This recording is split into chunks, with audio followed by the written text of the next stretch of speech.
You said a few minutes ago when we were talking about us not being in technical lockstep with most aliens that we would expect that most alien civilizations would be far, far older than us.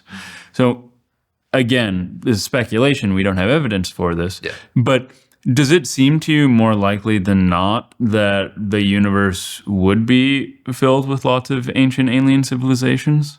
I tried to remain very agnostic about that. And so this kind of comes back to these videos I've talked about and sort of I've championed of why we might be alone. And I think we just have to be careful for the reasons I alluded to earlier on this interview about experimenter's bias. If I said to you, yes, I'm convinced the galaxy is filled with advanced intelligent civilizations, I'm preloaded, right? And that's dangerous. As a scientist, my job is to be objective and to try to be open-minded about all the possibilities. And so if I decide the universe is definitely filled with intelligent civilizations, before I have any evidence to support that belief, then I think I'm failing as a scientist. I think my job is to purely be driven by evidence and see where the evidence takes me before coming to conclusive determinations about what's out there. So, and there's many ways we can imagine the universe being empty. It's not that hard. Perhaps the processes of even producing simple life are incredibly unusual and rare. And the nature of the Earth itself is incredibly unusual and rare. Maybe having a large moon, just the right fraction of ocean and just the right kind of star and planetary, a stable planetary system. Maybe all of those elements are extremely, extremely unusual. And yes, in an infinite universe, there will be other examples, but I would claim that's kind of a moot point. If there's another Earth-like planet with a civilization on it that's beyond the Hubble horizon for which we can possibly interact with, then it's almost meaningless. It's like saying, in another dimension, there's a civilization. Like, great, but there's no way for us to interact with that thing, at least if we believe the speed of light is a finite limit.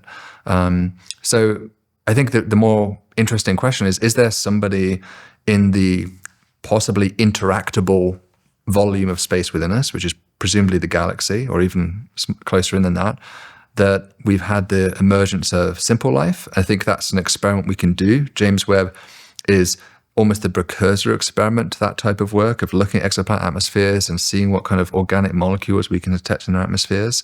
And we are hoping to build a successor to that will actually do the life detection experiment itself.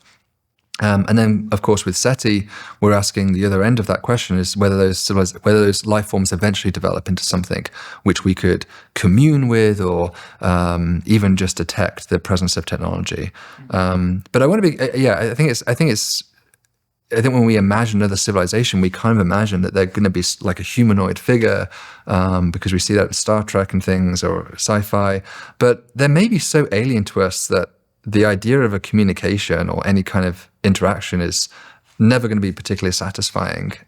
We can't really communicate with other animals on our planet in a particularly satisfying way. Like even dolphins and humpback whales, we still can't decode fully what they're saying to each other. So I think the idea that we will be able to interact with an alien who's potentially completely genetically different from us, and a whale and a dolphin, they're very closely genetically related. There's probably only a few % difference genetically between us. So, and even then we struggle for communication. So it does make me a bit pessimistic that we will ever have a satisfying interaction with an alien civilization. And I always say, for me, that's a bit humbling, because every single human being that's on this planet, we are, me and you are going to be able to understand each other better than I think any alien ever will, because we are the same species, we speak the same language, we have the same culture, we have the same upbringing in terms of sort of the environment that we've come up in.